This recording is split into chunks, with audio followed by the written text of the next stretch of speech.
Hello, lovely Year 2. Welcome to your English for today. Today is Thursday, the 21st of January, and in today's lesson, we are going to be learning how to use contractions in our writing, and I will explain what that means very shortly. Let's warm up our writing brains. The first thing I would like you to do is your handwriting. If you've got a copy of the handwriting strip at the top of your worksheet, then you can do it on there. If you've not, you can do this on a piece of paper. That is absolutely fine. I would like you to write the word Thursday. It's a proper noun, a day of the week. It has a capital T to start. I would like you to write the word Thursday 3 times. Now remember, the letter D is an ascender, so it needs to touch the top line, and the letter Y is a descender. It touches the bottom red line. If you've got a copy of the worksheet, you can do that now. If you've not, you could do it on some paper. Final activity to warm up our writing brains. I've got a sentence on the screen. It's a bit of a boring sentence. It says, "Traction man had a pet scrubbing brush." That's it. I would like you to add 2 adjectives to my sentence. Now, I'm going to show you my example, and then I would like you on a bit of paper to have a go at writing one too. Traction man had a pet scrubbing brush. Now, the noun, or one of the nouns in this sentence, one of the things in this sentence is the scrubbing brush. So, you could choose to describe the scrubbing brush. Here's my idea. Traction man had a brave, strong, pet scrubbing brush. I would like you to pause the video, and instead of the 2 adjectives that I've chosen, brave and strong, could you change them with different adjectives for me? Up-level my sentence, make it even better. I know some of you like to write 3A or 4A sentences.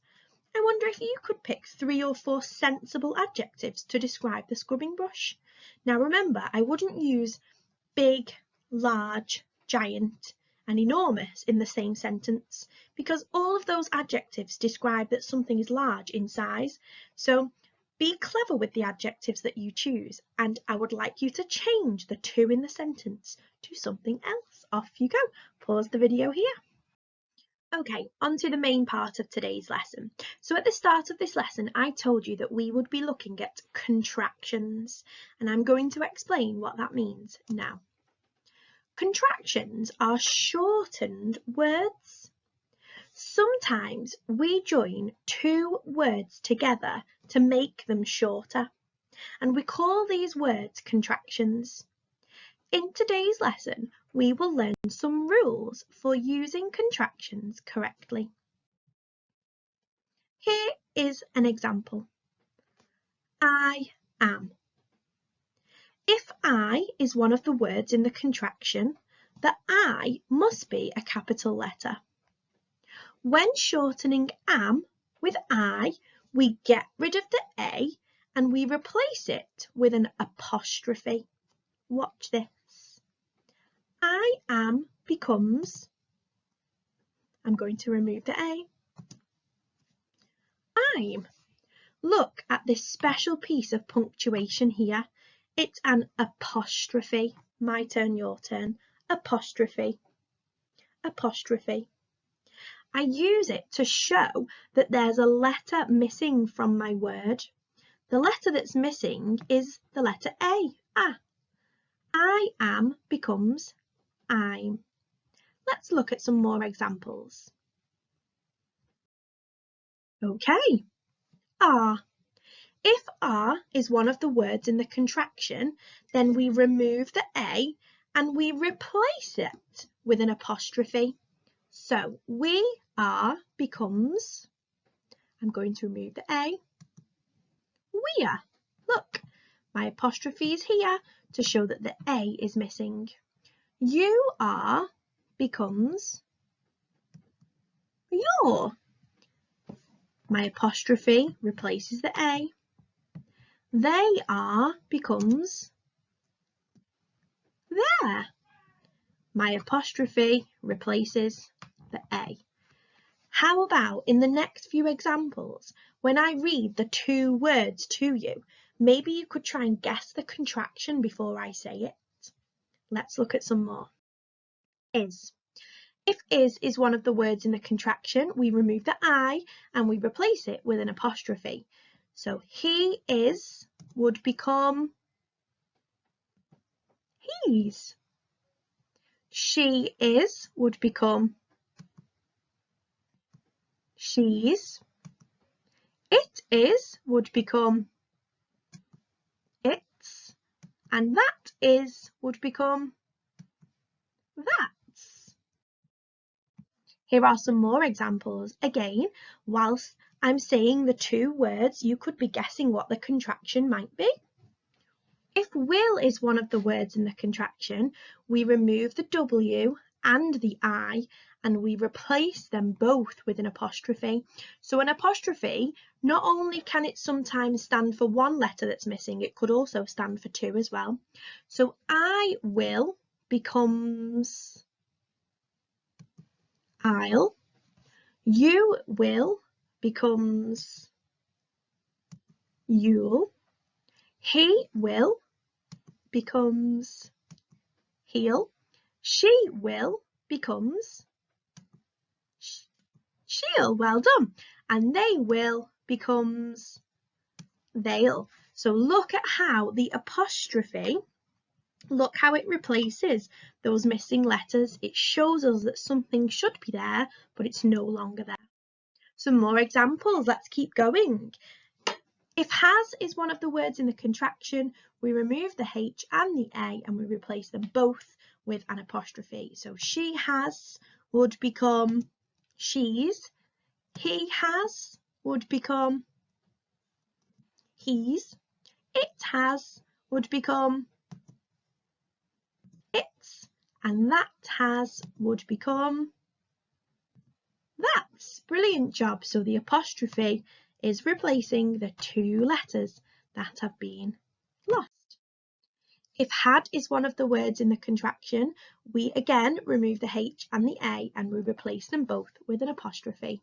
So I had would become I'd. You had would become you'd. And she had would become she'd. Again, the apostrophe is replacing those missing letters. I hope you're really listening to all of these rules because I might have a very important job for you to do very shortly. If have is one of the words in the contraction, again, we remove the H and the A and we replace them with the apostrophe. I have becomes I've. You have becomes you've. And we have would become we've. Amazing. Okay, the final rule that we are going to look at together is not. So if not is one of the words in the contraction, then we remove the O and we replace it with an apostrophe. So how about, whilst I'm reading them, why don't you try and guess what the next word might be? So could not becomes couldn't.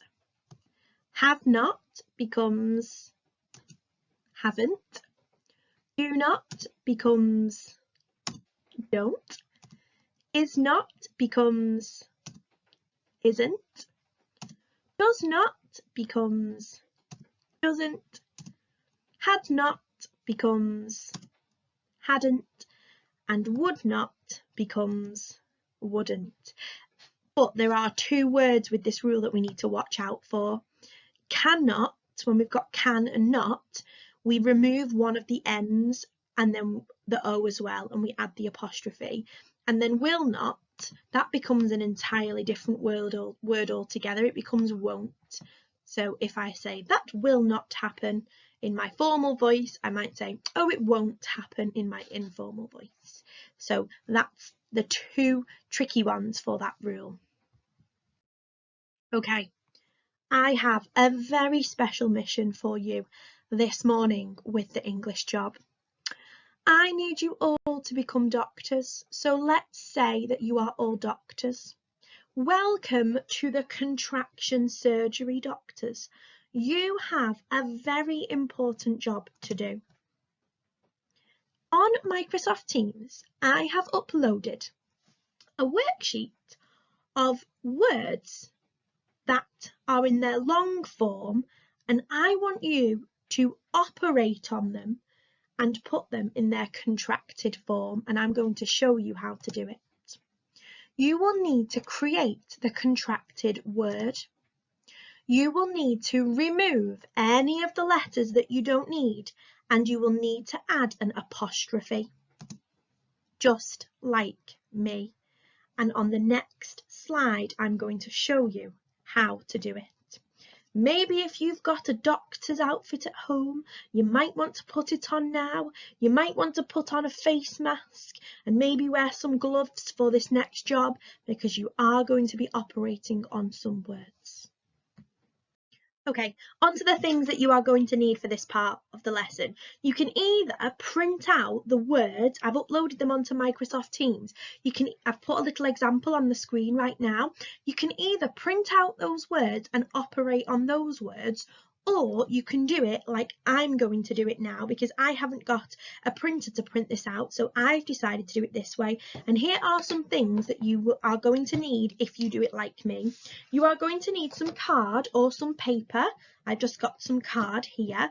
You are going to need some felt tips or some pens. I've got my purple and orange pen here, and I've also got some scissors for my operating. Okay, so those are the things that you might need for this job.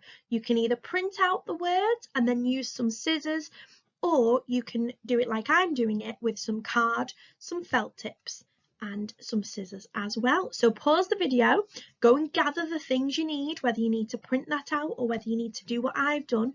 Pause the video and come back when you've got your equipment, doctors. Let's get ready for surgery. Okay, so my word is on the screen now. I can see that it's the word could not. On my card with my felt tip, I'm going to write down that word, could not. I've written my word, could not. Now I'm going to become Dr. Buckley and I'm going to operate on the word. So I'm going to look at which letters I need to remove in could not. When I'm adding my apostrophe in could not, what is the letter that I'm removing? I'm going to remove the O. So I'm going to, with my scissors, I'm going to cut out the letter O. Are you ready? I'm going to operate. Look, I've now removed the O from my letter and now I've got my extra T floating around. So now what I need to do is put this back together, and I do that with my apostrophe. Now, if you've got some sellotape hanging around at home or some glue, you could actually stick your word back together, but I've not got any right now in my room. So what I'm going to do is I'm going to just hold them to show you, and I'm going to add my apostrophe. Look. So now I went from having could not, like on the screen, and now I've got couldn't. I've operated on my word, and I've now got the contracted form. I had the long form at the beginning and now I've got couldn't. Why don't you pause the video here and have a go at doing that with some of the words? You can print them out or you can do what I've done, have some fun writing them in different colours and operating on them. I want you to complete at least 4 of those before coming back to the video to hear the final part of the job. I can't wait to see you. Maybe you want to send me a picture of you being a doctor cutting out the work, and to Miss Thompson too. I know she will love that. Okay, hopefully you had lots of fun being doctors. That activity is always really nice when we do that in the classroom, so I did want you guys to do it at home. What I would like you to do now is just to put your skills into practice. So on the screen, this is what your main activity looks like, and you have been a word doctor today, and you've operated on some words to remove the letters that we don't need and to add the apostrophe to create the contraction, just like mine couldn't. What you need to do now is fill in all of those contractions for me. So doctor, mine would say Dr. Buckley because that's my last name. And here is my surgery report.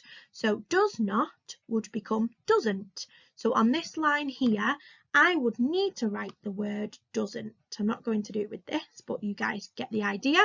So you would be writing doesn't on that line. And then the same for all of the others. Maybe you operated on some of these words a little bit earlier on. I really hope you've enjoyed this English lesson today. This one's always one of my favourites. And even if you've not had chance to do what I did and cut out some of your letters, maybe you've just practiced the skill straight away, then why not when you've finished have a go at operating on some of the words, or maybe some more if you enjoyed it. Thank you, boys and girls, and I'll see you very soon.